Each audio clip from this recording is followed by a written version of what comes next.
ಬೇಸಿಗೆ ಇನ್ನೂ ಶುರುನೇ ಆಗಿಲ್ಲ. ಅದರ ಮಧ್ಯದಲ್ಲಿ ಬಿಸಿಲಿನ ತಾಪಕ್ಕೆ ಬೆಂಕಿ ಹತ್ಕೊಂಡು ಉರಿದಿದೆ ಅಂತೆ.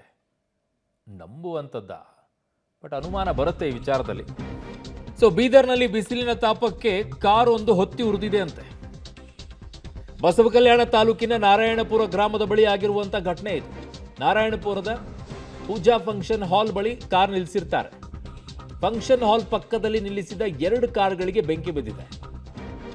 ಕಾರು ಹೊರಗಡೆ ನಿಲ್ಲಿಸಿ ಕಾರ್ಯಕ್ರಮಕ್ಕೆ ತೆರಳಿದಂಥ ವೇಳೆ ಈ ಅವಘಡ ಸಂಭವಿಸಿರೋದು. ಸ್ಥಳಕ್ಕೆ ಬೆಂಕಿ ನಂದಿಸೋಕೆ ಅಗ್ನಿಶಾಮಕ ಸಿಬ್ಬಂದಿ ದೌಡಾಯಿಸಿದ್ರು. ಸೊ ಈಗ ಸದ್ಯಕ್ಕೆ ಒಂದು ಆತಂಕದ ವಾತಾವರಣ ಕೆಲ ಕಾಲ ಇತ್ತು ಅಂತಿದ್ದಾರೆ ಪೂಜಾ ಫಂಕ್ಷನ್ ಹಾಲ್ ಬಳಿ.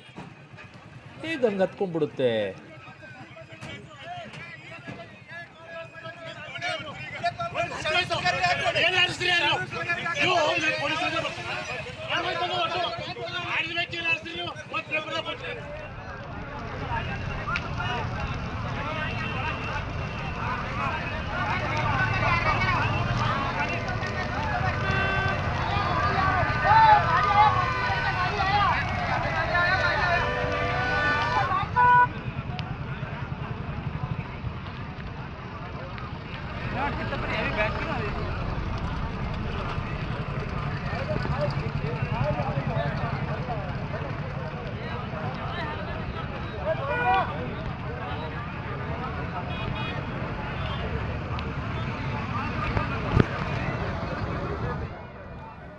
ಬಿಸಿಲಿನ ತಾಪಕ್ಕೆ ಹೊತ್ತಿ ಉರಿದಿದೆ ಅಂತ ಹೇಳ್ತಾ ಇದ್ದಾರೆ. ಬಿಸಿಲಿನ ತಾಪಕ್ಕೆ ಇಷ್ಟು ಬೇಗನ? ಇನ್ನು ಬೇಸಿಗೆನೇ ಆರಂಭವಾಗಿಲ್ಲ. ಬಿಸಿಲಂತೂ ಇದೆ, ಬಟ್ ಅದಕ್ಕೆ ಬೆಂಕಿ ಹತ್ಕೊಳ್ಳೋ ಮಟ್ಟಕ್ಕೆ ಉರಿಯತ್ತ ಕಾರುಗಳು, 2 ಕಾರುಗಳು. ನನ್ನ ಸಹೋದ್ಯೋಗಿ ಮಲ್ಲಿಕಾರ್ಜುನ್ ಕೊಪ್ಪಿಗೂಡ ನನ್ನ ಸಂಪರ್ಕಕ್ಕೆ ಸಿಗ್ತಾ ಇದ್ದಾರೆ, ಬೀದರ್ ಪ್ರತಿನಿಧಿ. ಮಲ್ಲಿಕಾರ್ಜುನ್, ಅಷ್ಟೊಂದು ಬಿಸಿಲು ಜಾಸ್ತಿ ಆಗಿದೆಯಾ ಬೀದರ್ನಲ್ಲಿ? ಇನ್ನು ಬೇಸಿಗೆನೇ ಶುರುವಾಗಿಲ್ಲ, ಆಗ್ಲೇ ಕಾರುಗಳು ಹೊತ್ತಿ ಉರಿಯೋ ಮಟ್ಟಕ್ಕೆ ಬೆಂಕಿ ಹತ್ಕೊಂಡಿದೆ ಅಂದರೆ ಇನ್ನೊಂಚೂರು ಅನುಮಾನ ಬರ್ತಾ ಇದೆ.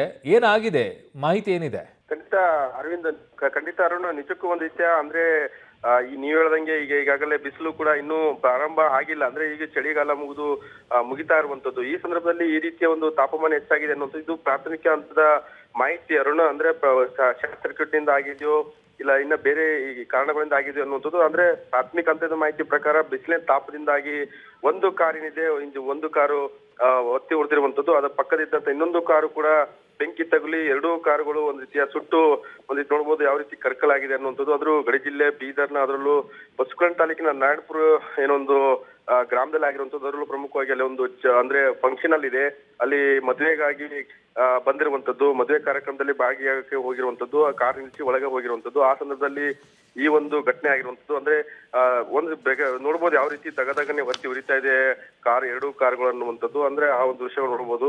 ಅಂದ್ರೆ ಪ್ರಮುಖವಾಗಿ ಈಗ ಪ್ರಾಥಮಿಕ ಹಂತದ ಮಾಹಿತಿ ಪ್ರಕಾರ ತಾಪದಿಂದ ಆಗಿದೆ ಅನ್ನುವಂಥದ್ದು. ಆದ್ರೆ ಪ್ರಮುಖವಾಗಿ ಈಗ ತನಿಖೆ ಮಾಡಿದ್ರೆ ಗೊತ್ತಾಗ್ತದೆ ಒಳಗೆ ಏನೋ ಶಾರ್ಟ್ ಸರ್ಕ್ಯೂಟ್ ಆಗಿದೆಯೋ ಬೇರೆ ಇನ್ನಿತರ ಕಾರಣಗಳಿಂದ ಇಂಜಿನ್ ಅಲ್ಲಿ ಏನೋ ಆಗಿದೆಯೋ ಅಂದ್ರೆ ಹೊತ್ತಿ ಉರಿದಿದೆಯೋ ಅನ್ನುವಂಥದ್ದು. ಅಂದ್ರೆ ಪ್ರಮುಖವಾಗಿ ಈ ಒಂದು ದೃಶ್ಯಗಳು ನೋಡಿದ್ರೆ ನಿಜಕ್ಕೂ ಒಂದು ನಿತ್ಯ ಭಯಾನಕ.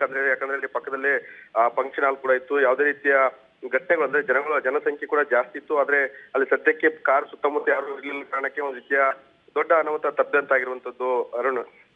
ಓಕೆ ಮಲ್ಲಿಕಾರ್ಜುನ್, ನಿಮ್ಮೆಲ್ಲ ಮಾಹಿತಿಗೆ ಧನ್ಯವಾದಗಳು.